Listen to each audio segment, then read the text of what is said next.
Number 4, we want to find domain and range. We're given x equals 4. We don't have our y value. So this is a vertical line that has an infinite number of points just going up and down on this graph. So when we talk about domain, the only value that we get in the x direction, like this graph does not go left or right at all. It just sits on the point 4 and it's going up and down. So our domain is just the number 4 because it doesn't go left or right. We just have one point that we get. So your domain is 4. When you input this one, you're going to input in set brackets because you're going to list all those. You can actually list all those numbers. In a range, we could not.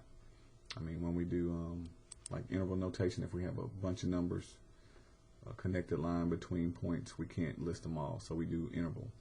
But here we have a set just 4. Now our range, however, goes north and south to both ends. So from negative infinity to positive infinity.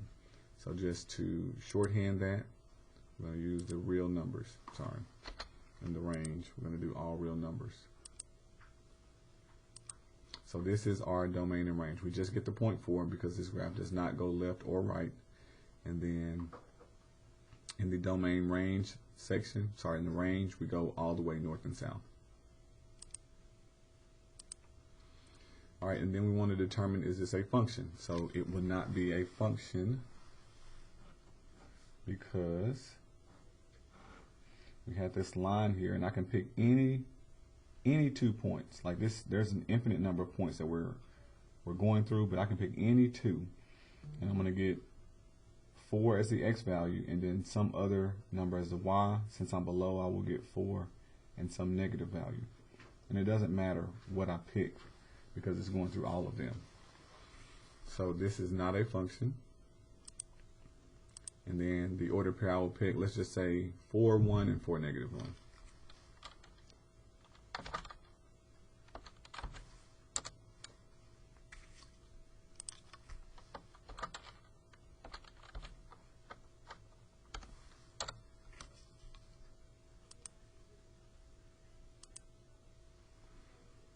And then number 5, we're also going to look at this one. It gives you a set of ordered pairs. It also shows you the scatter plot. And then we're going to determine domain and range. So notice that we have 2 4s. You don't have to list, and it's incorrect if you do list all the x values that repeat. So if you just put 1 4, that's going to be sufficient to determine all the x values that are occurring in the scatter plot. So you don't want to put 2 4s. That's going to be incorrect. You just need to list it once. So if a number repeats, you don't have to repeat it in the list. You just list it once, and then you move on to the next. So our domain is going to be 4, negative 3, and 1. I don't think it matters if you put them in order. And notice they already have the set brackets here for us. But let's just put them in order to be consistent.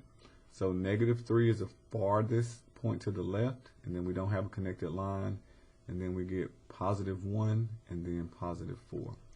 So let's do negative 3, 1, and 4. And then with the range, we're going to do the same thing. Our y values from bottom to top. So the lowest one, negative 3, 4, negative 5, negative 2, 1, and 4. So negative 5, negative 2, 1, and 4.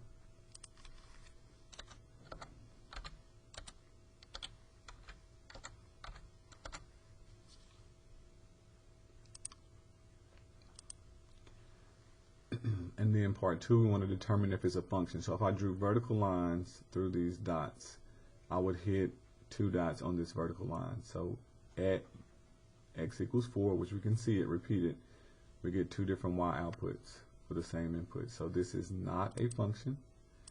And the ordered pair that fails is 4, 1, and 4, negative 2.